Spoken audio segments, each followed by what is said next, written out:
So, Jeff, welcome to Miko TV. Thank you. We're really excited about having our TV channel on YouTube. And right now we're interviewing the speakers for the Miko Leadership Conference. Okay. And hopefully you'll talk to us about what you're speaking about without giving away the whole can of wax, because we want people to come. Okay.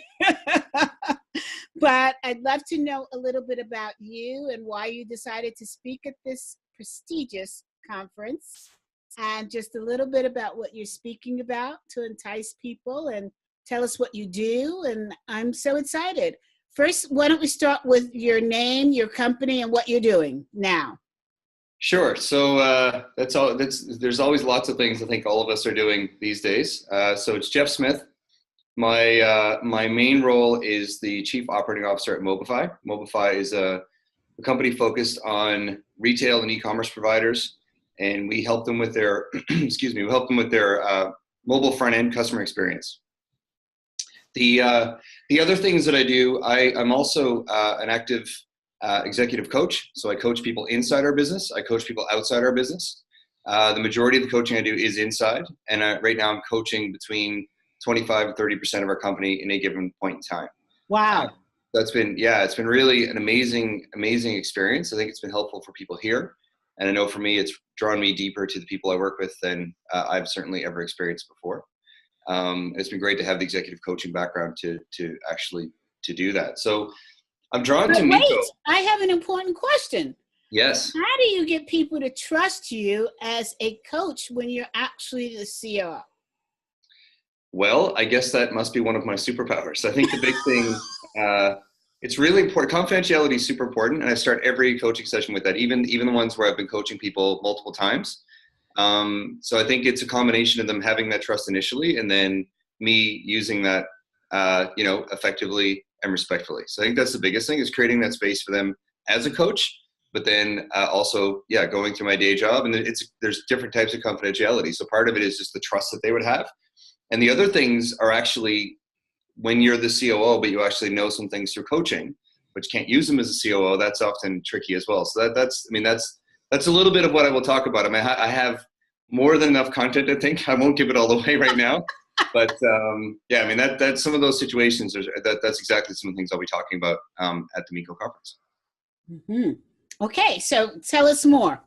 Okay, so the other thing, I guess, for me is if you look at the role of an executive coach and then you look at the role of a leader, I think what's happening right now, at least my experience as a leader, with a couple of decades experience across technology and across different heavy industries, I think those roles more and more are blending. I think that there's the best of both that I think each can bring. So what really draws me to Miko is the fact that there's a full respect for that degree of executive presence, not just an experience, not just the fact that you got a coaching designation.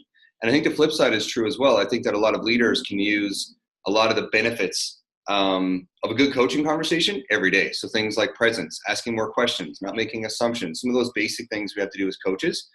I think all leaders can do that a little more. Yes. My experience. Yeah, for sure. So in terms of the other things that I'm up to, I also I do a lot of speaking work.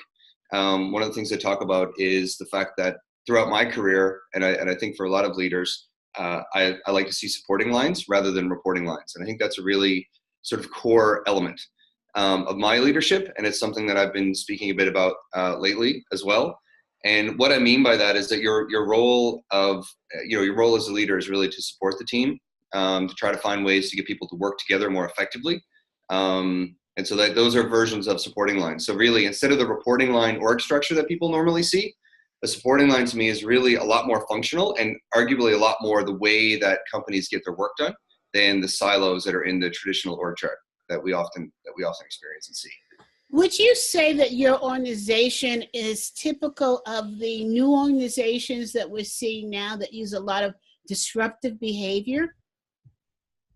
I think so. I think my job is to sort of make sure that we are using disruptive behavior in ways that create innovation, create a culture that people want to work in. Ultimately, I'm really passionate about employee engagement. I feel that we spend more time with people we work with than we do with our families. And so it should be a much better experience than I think it is for a lot of people. So yeah, we do a lot of disruptive things around that, but it's not even, I mean, there's lots of tech companies that do, there's all kinds of different accoutrements people have in the office. But for us, it's really about trying to get people down to, are you growing? Are you growing in your role? Are you excited about what you're doing? How can we work better as a team? Because when we're achieving as a team, everyone's winning. So I think what's actually disruptive is we're actually taking some of these concepts that are more traditional and trying to bring those into a tech framework, because it isn't all about, ping pong and, beer at 2:00 in the afternoon. I think people want more. Mm-hmm. That's interesting, because we on the outside of technology companies think it's all Google-esque, and Right. all you do is play badminton and bring your pets to work, which I'm all for, by the way. Totally. As long as you're getting stuff done, right? Exactly. Yeah. How do you find that coaching works with, now I'm going to tell a little bit of your secret. I think that you're into yoga. I am. Okay. So how does that relate to coaching? Well, I think in some ways it's changed. It's been a big part of changing who I am and how I operate. And I think that's created much more fertile conditions for me to be a coach than I would have had, say, 5 years ago. So I've been doing yoga for quite a while. A couple of years ago, I had an experience that was really challenging and really leaned into my practice. And what that did then was it really opened up elements of compassion and other things that I'd never really used to their full expression before. And so I think that changed the way I showed up. I think that really changed then the reaction people were having to me. And then, so Jen Gervais-Keane, who you know well, she's my executive coach. And so last year, we were talking about the fact that my whole leadership team was going to be new in role, and that coaching would be something that I really should double down on. So I guess about a year and a half ago now, we embarked on, really formally getting executive coaching to bring together all of the things that I was doing work-wise. But what I noticed as I was doing it, a lot of the elements of yoga philosophy are very essential to coaching. So compassion and empathy, like they're similar things. So a lot of people think about yoga as, tight pants and mats and, hot classes and everything else. But yoga to me is more a philosophy. So to me, I'm in a yogic mindset 24/7. And I think that it's very conducive to being a coach. So a lot of the things that we did, like the personal groundwork and the other things you do in a coaching program, were all very familiar to me because they were things that I had gone through in in sort of yoga philosophy and a lot of the teachings. So they're very, very similar things. So it's really infused my leadership. And then a funny story here was then I get into Mobify, and we have yoga at the office. Really? So we have yoga at the office. And so what happened was we went on a staff retreat, and we didn't have our yoga teacher with us. And so they asked me if I would teach, and I said, sure. So I went to my teacher and I said, can I do this? Like, can I just start teaching? He was like, yeah, go for it. So I prepared a class. I did it with my teacher, and then so everything was good. And then I went and I delivered the class. People asked me to do another one the next day. So we did a couple of yoga classes on our company retreat. And then when I got back, I taught a couple of other times. And then people asked me if I would have a regular class. So every Friday, wow. I was teaching at work. So that was pretty disruptive. Yes. And then that's transitioned. So I still teach at work, but I've also been asked by my teacher to take my class to a studio. So what's really crazy is that I actually on Friday mornings teach yoga at a studio in Vancouver called the Dharma Temple. So it's to me, it's a very important thing. That it's a thread right down through all my leadership, all my coaching, everything. I mean, everyone has different ways. So it's not, I don't think you have to be a yogi to be a coach, but I think that being a great coach makes you a better yogi, and being a great yogi really, I think, makes your coaching quite a bit better. At least that's my experience. So I'm going to admit to being very naive and very prejudiced, because in my head, classic, a man doing yoga who's also a leader in a technology organization, it's just not gelling in my head. I've been different my whole life. It's okay. I know when I first met you and you had a yoga symbol for your logo, I said, what the hell is this? So totally. How is it that, especially, okay, I'm going to sound awful, men in your organization respect you as a yoga master, as a COO, and as a coach? How are you getting this all gelled together in their heads? And help me in my head too. Yeah, so I think the first thing is, I have moments too where if I go back and think about how I was as a leader 5 years ago, I think there's elements that I still do that were things I did well then.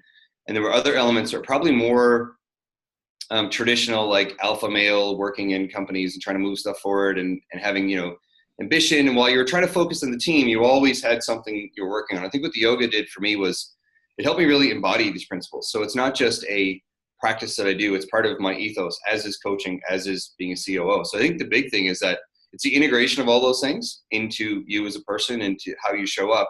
And I think that they're so different that when people see the consistency across each of them, I think that also really helps. So, ultimately all three of those, an effective leader, an effective coach, and an effective yoga teacher, they are all people that are of service. So it really starts there. And so that's the fundamental essence of my practice. And I think that when, I have, some of the men here, they come to my yoga class, and we have the yoga class that my teacher actually teaches here at Mobify on Mondays. Often it's all men in the class. So it's really interesting. Yeah. So we actually call it Broga because it's all dudes. So not all of them are like that. I mean, we obviously have a lot of women in the office who do yoga as well. And there's, depending on when the class is, if it's early morning, midday, after work, that sort of thing, you can get a different level of participation. Mm-hmm. And even when I teach at the public studio, I've had classes that are all men, and I've had people from work that have gone to that class. I've had people that used to work at Mobify that have gone to that class. I've had classes where it's, all women. It really varies. So I think there's a lot of different people that are practicing yoga. To come back to the question on how people respect it, I think when you have all the experience and you have some of these teachings just kind of coming through you, when you spend a lot of time being immersed in it, you have a lot of wisdom. And at least that's the feedback I get. So people tell me I have wisdom. You don't always, you wonder yourself sometimes. But I do, I have to be honest, I do catch these moments where, I'll be saying something, or I'll be teaching yoga at work or something, and it's a little bit of an out-of-body experience. You're like, how did we get here? But it all makes sense. And I think that's because it all makes sense to me, and because I'm able to embody that consistently, I think that's why it makes sense to other people as well. And then when the way you show up, if you show up in service of others in all of those roles, then you get a fantastic response. So yeah, it all makes sense, even though it's all different. So how do I get from men seeing them in a boxing ring to sitting on a mat and saying kumbaya? How do you get past, if you have a tough decision to make, you're used to thinking of men as duking it out. Right. Whereas women are seen more as having a conversation about it, right? Mm-hmm. So all of a sudden now you have a man that's having a conversation about an issue. How does that all play out? Right. So I think one of the big things is we all have a polarity. So we all have a male and female portion to us. Mm-hmm. And I think what yoga does is it gets people in touch with both. And so I think that's where you start to uncover different things. So an example that I would give is that I actually noticed the shift in my level of empathy when I started having children. So when we have 3 kids now, and we first had kids, there was definitely a shift. And I feel like a similar shift happened when I really deepened my practice. And meditation in particular, I do different types of meditation, but the one for me that, and this will fit right into your stereotype of the male executive. I know I'm going to get a lot of flack from this. It's all good. So one of the meditations I really like is a metta meditation. It's often also known as a loving kindness meditation. So one of the things that I can walk you through is how that can help you in a really difficult negotiation. Okay, go Yeah. for it. So we had a financing we were doing about a year and a half ago, and as part of that, we had a couple of points that were a little contentious. And so one of the meetings that we had before the meeting, I knew it was going to be a contentious meeting. And so loving kindness or metta meditation, what you do is you actually focus on self-compassion, and then you work out toward compassion for others. And you start with people that you really care for, and you work towards people that are creating some frustration for you. And so what I did is I actually did one of these meditations, and I pictured the people that we were going to go have this ridiculous negotiation with. And it actually really helped. It actually helped me be calmer in the negotiation. I think we got a better outcome, because in that situation, to your point, there's the duking it out boxing ring equivalent of the business deal. But when we're sitting down to hammer out the deal, it's like, these guys they're husbands and they're fathers, and they do all the same stuff that I do on the weekend. So when I meditated on it, I could picture those people doing things that weren't just being difficult with the terms of a contract. That really unlocked something for me. Like, I found the whole experience to be totally different. It became much less personal. I was much less frustrated. My anger level was lower. I was way more composed, and I think we got a better outcome as a result. So, yeah, and I think when other people on the team see you, doing that, and I actually explained to them how, they were like, wow, I thought you were going to be more excited about that, and you explained to them why you weren't.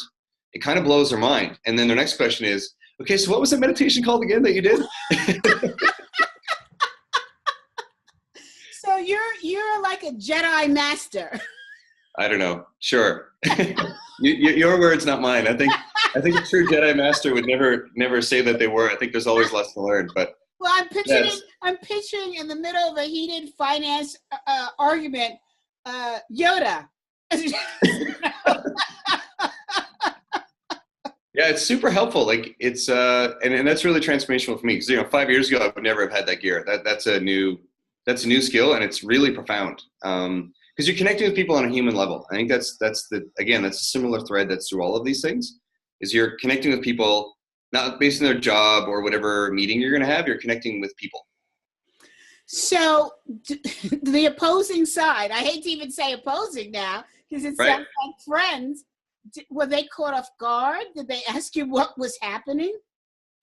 I think it was a style of meeting where I knew it would be like we've all had those meetings where the other person's tactic is to get you excited, to get you off your game.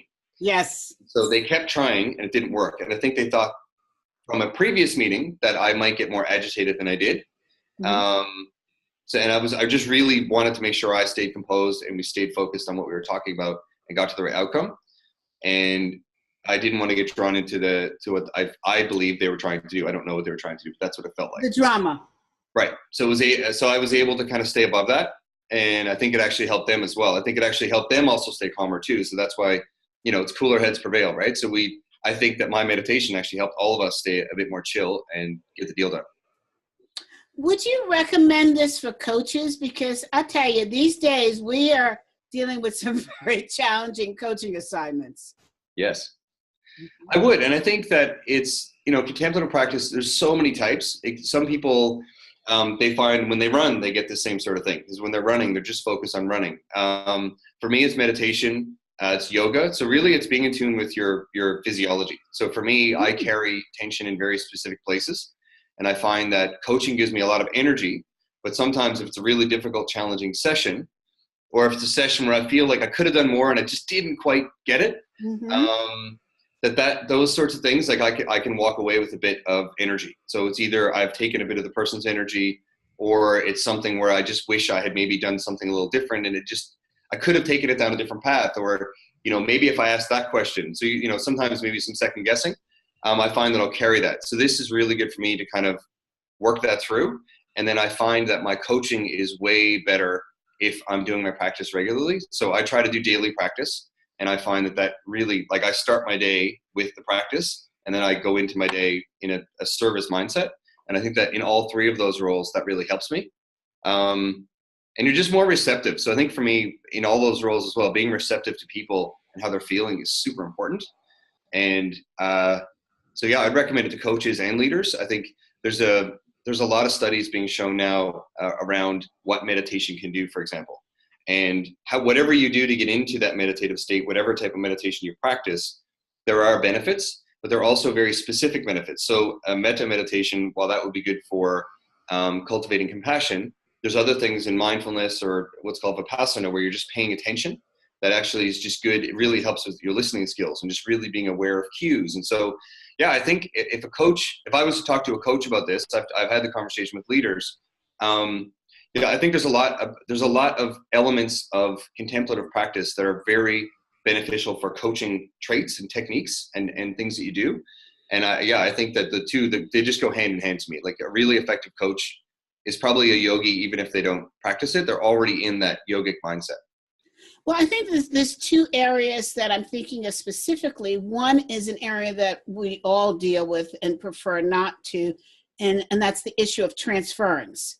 Mm-hmm. That happens during, any service kind of profession, right? Yes. That we need to be careful of this.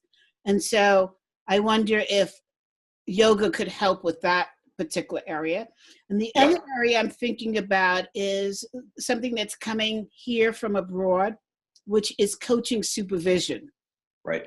And as I'm learning, I was totally against it, by the way, typical American, right? In the sense that, oh no, we don't want that. That's for psychologists and we don't want to be ruled by it.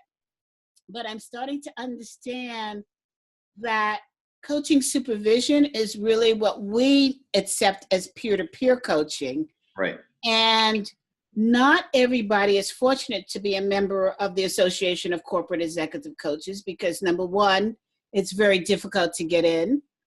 Two, you have to be at a master level coach already. So there are not a lot of coaches out there that have somebody that they can turn to for peer-to-peer dialogue. Right.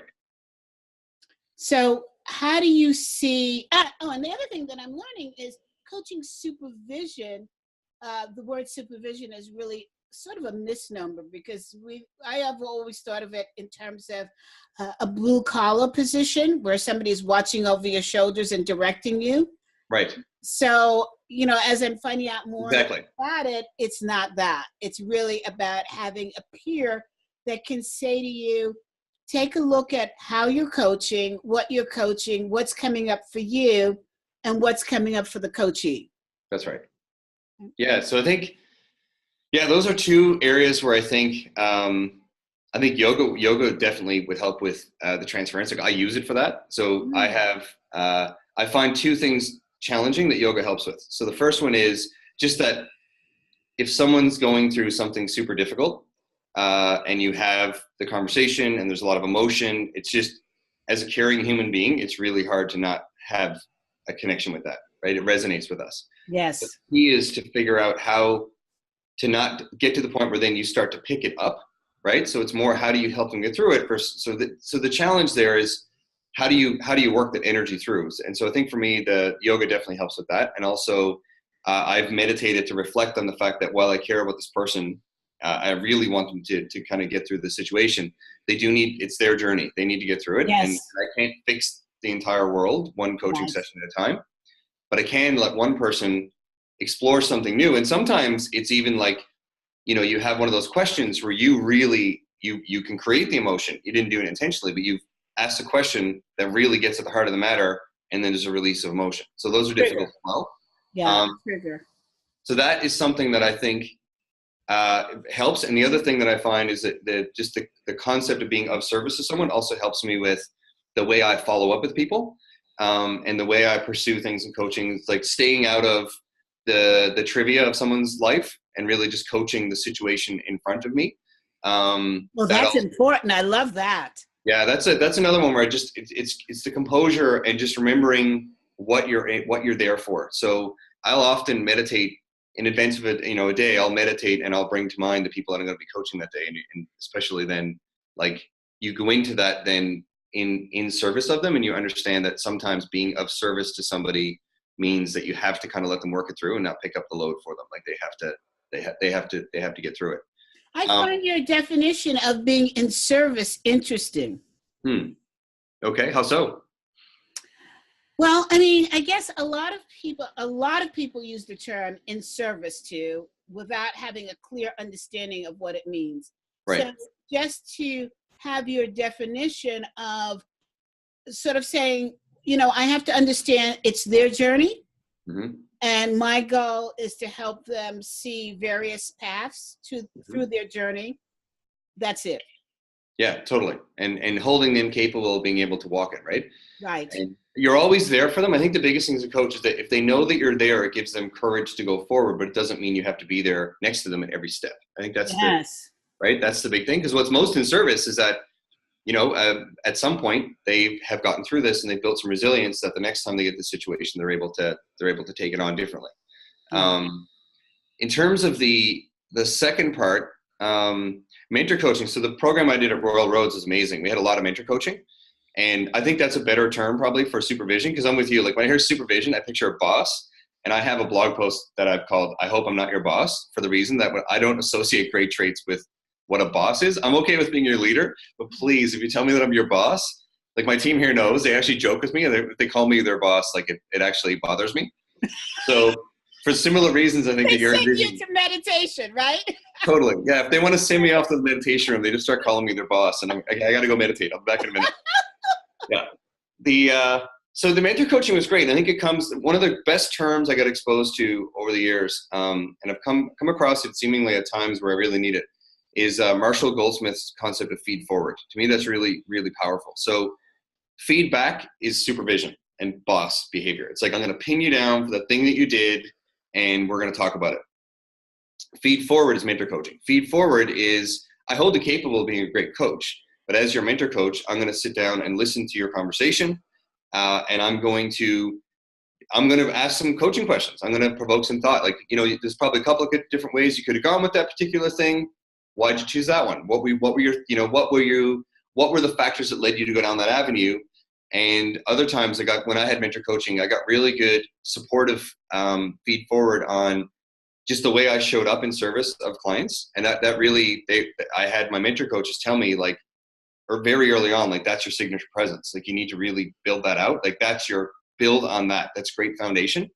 And I think it's hard to realize those things on your own. So I think if it's from a place of feed forward and making you a better coach, that's super helpful. And then also, there's a whole bunch of different things, a bunch of competencies and all these other things that we all train on, and everyone has different methods, but it's just helpful as well. Like, if you don't have mentor coaching, I think the risk as well is that you can develop some bad habits. So maybe there's a couple things where, maybe, I'm not as thorough on certain elements of coaching as I should be. And it's just good to have someone listen to the call once in a while.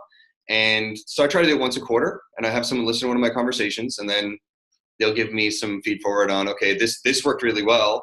This area here, I was interested in what led you down that path. And so we talk about my experience of coaching and the decisions that I made in the conversation, all of you are trying to make me a better coach. It's interesting because I think, you're from, it's weird to say Canada is a different country, but it actually is. We're going to have a NICO conference in Canada next year, and I have a dog, and I thought, okay, no problem. Then all of a sudden I realized we're crossing the border. I have to get different paperwork. Wait, how's going to Canada crossing the border? So my mind had to do all of this thinking, right? Right. I recently read an article that defines the difference between mentor coaching and coaching supervision. And we're getting so finite here in the States, and I'm not hearing that it's happening in Canada. Here in the United States, one of the big organizations out there is defining mentor coaching as something that's done through this person who watches videos of what you've done and gives feedback. Right. Whereas coaching supervision is more of a colleague discussion that looks at your inner mind and the mind of your coachee. How do you feel about those two different definitions? So I don't think, it's interesting. I remember when I started doing mentor coaching, I had one mentor coach that really preferred strongly to just be on the phone, didn't want to do video. So they're on the call, the person that I'm coaching agrees to it. They know they're there. They know they're following all the same rules around confidentiality, ethical standards.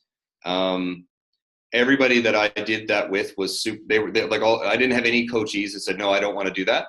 And they all actually, they actually knew that they were helping me be a better coach. So they were actually supportive of it. I thought it was really interesting that she didn't want to use video, but she said that helped her focus, and I think also helped her kind of be in the background more than being right there on the screen.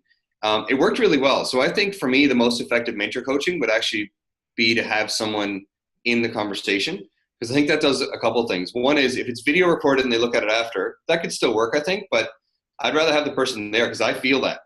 So it's actually like I'm coaching under, it's not necessarily pressure, but there's something there. So you're coaching, someone's listening. And so, it helps you focus, but you also want to stay loose and you want to coach the way you do. I found those really helpful. I think we had like half a dozen, and I've done some others since. And every one of those, I got something really important. I think that's consistent with the U.S. It's either by phone or it's somebody listening in and giving you, or watching and giving you feedback. Right. Yeah. Just if we had a chat about coaching, we could do that as peers. I don't see that as mentor coaching necessarily. I see that as maybe more, it could be mentorship, especially if there's a real disparity and there's like a less experienced coach and a more experienced coach. So that's a different type of business coaching. It's not executive coaching, but you're mentoring or teaching. You're into a different type. But a true mentor coaching to me is someone is listening to your. Yeah, that last part they're defining here as coaching supervision, a separate Right. a separate unit from mentor coaching. Exactly. And so, yeah, to me, I think the mentor coaching, if that was encouraged, and I was thinking everyone else has a version of things being sort of required, but I require it for me because I actually think even if there's no rules, that's something that I would want because it makes me a better coach. And I think I also have people. So we also did a coaching triad, which standard thing in any kind of coaching program. We're still doing it. So my program ended a long time ago, and there's the three of us are in the triad. We still do it on a monthly basis, and that's been really helpful too. Because in some of that, we're getting coaching from each other, but we're also getting a little bit of mentor coaching there as well, because there are some things as part of a proper triad debrief where you're getting some feedback on your coaching. And, most of that is from a place of support, but then there's also a couple things too, where it's like, my observation of several of your sessions, especially over time, is that you have a tendency to do this. What do you think, what do you think that is? Why do you think you're kind of going down that road? So I find it really helpful. Mm-hmm, mm-hmm. But it's got to be feed forward. I don't want anyone kind of pinning down and saying, I violated, capability or whatever, 3-2I, like Competency. Yeah. Mm-hmm. That to me, just, I don't know, that doesn't do it for me. The competencies are important, but I don't need someone to police my coaching. I think we need to one of the fundamental things is holding people capable, and we should start with coaches. So it sounds like even though it's called mentor coaching, you're more in the camp of coaching supervision. Or I don't like the term, but I think I'm open to it from a professional development standpoint. Yes. It seemed like requiring that is a good idea in some ways, but how you enforce that and stuff, I don't know. You just get into a whole other level of administration. I think once you reach a certain level in coaching, if you're a master coach, I think having somebody saying to you, no, you did this wrong, is not necessarily beneficial. I agree. But having somebody say to you, have you looked at this methodology versus the other methodology? Now that's something that sounds more respectful. Right, exactly. Or also, I think there's good cross-pollination, right? Like if I watched one of your coaching sessions and you watch one of mine, we also may have something to offer. It could be a tool, yes, it could be a thought, it could be an idea, right? Yes. I read this book. Like I think there's things that would make I think mentor coaching done the way we're describing it would probably be it'd be beneficial for the whole coaching profession, actually. Yeah, I totally agree. So the coaching that you're doing inside the organization, are you the only coach? So I'm the only full-time, like the only sort of credentialed coach that's full-time employee. So Jen does some work with some of the other executives as well, Jen Gervais-Keen. And we have some people in-house. So one of the things I've done internally is I've actually done some sessions trying to expose coaching, sort of the competencies and some of the approaches and some of the mindsets to our entire staff. So we've done multiple sessions with that where we've walked people through what coaching is, what it isn't, and then had people do triads. And the goal there was really to get people into a mindset of coaching and how you show up in a coaching conversation, and also encourage people to go try it in their one-on-one. So go try it and see how it goes. And if you get stuck or whatever, come find me. Like we'll talk about it. But I think a coaching conversation is actually what a good one-on-one conversation is supposed to be, rather than a dump off of a whole bunch of tactical stuff. A true coaching conversation and a one-on-one should be very similar. And so that's been quite successful for a lot of people here. They've really found a new gear in their leadership because of that. So in terms of what I do, I coach pretty much director and up, with the exception of some of my executive peers. I think we have coaching conversations, but I'm not coaching them formally per se. I used to have office hours, and people would come to the office hours and then we would just talk about like stuff. A lot of them ended up in coaching conversations. So what I do now is I actually have, there's 2 30-minute coaching sessions that are available, and people book in advance, and they're usually in demand, and that could be anybody in the company. So I really enjoy those because you're talking to people from the top, in terms of seniority, all the way down to people that are just out of school.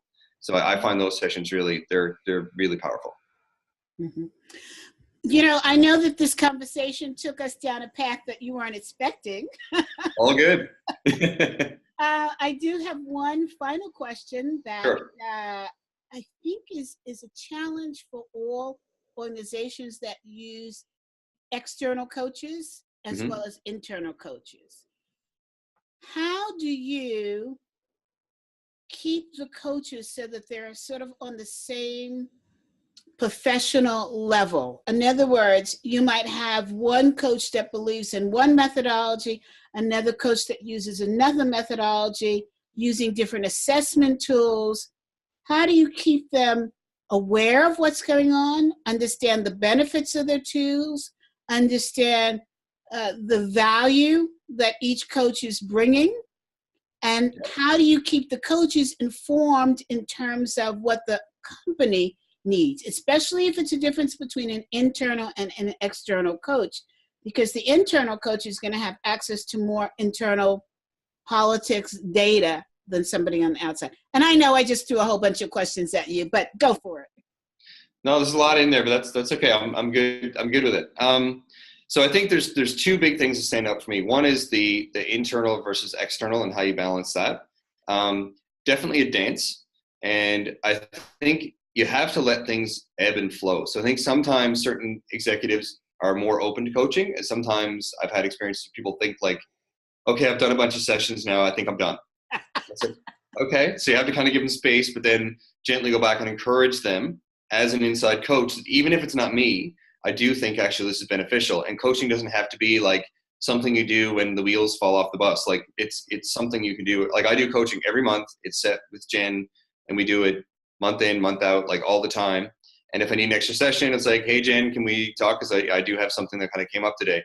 So I think the first step is just making sure that whether it's internal or external, I do think that every coach has their own style, but there should definitely be an alignment. There needs to be a mindset alignment of how you're going to do that. I think when it gets into tools and things, what you got to be careful is that you can create confusion. So I do think it's important that there is a common language. So if one coach has got a completely different way of talking about something than another coach, that's going to confuse people when they're in meetings together, because it's going to be really hard for them to do work, especially if you go the full extent and you get into, so this, like the supporting line stuff I do, I have a very specific way that I do things around planning and how you take the plan and then get into execution with a team that is cross-functional. So there is no formal structure. So it's how do you put just enough formal structure, mutual understanding, and commitment around that so the team can be successful, so that you don't just have people kind of spinning around. But if I have that method and then another coach has another method, then that's just going to be really crazy. Yeah. So I think that, it's less about which method's right, but that the group, the coaches as well as the executives settle on what the method's going to be. Otherwise, that's going to be just total chaos. Mm-hmm.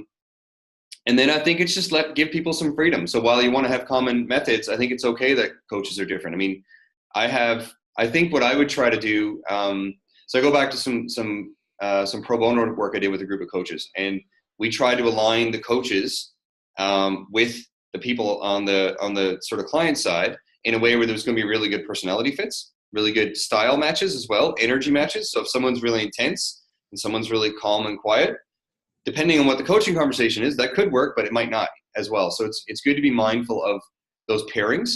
So if you have a similar methodology, some alignment, and then you are thoughtful about what coaches are working with what people, I think you can have a lot of success, and it really shouldn't matter whether the coach is inside or outside the company. Mm-hmm. Mm-hmm. Well, thank you so much. I really appreciate it. I am definitely looking forward to hearing the presentation. Awesome. And I'm also looking forward to how our coaches will challenge your conversation. So, get prepared. Okay, great. Thank you so much, Jeff, for giving us an insight into what's going on in terms of internal coaching, external coaching, yoga, and technology. Yeah, we covered a lot of ground. Thanks a lot for having me. I really appreciate the chance to speak with you. Thank you. Have a great day. Okay, see ya. Bye now.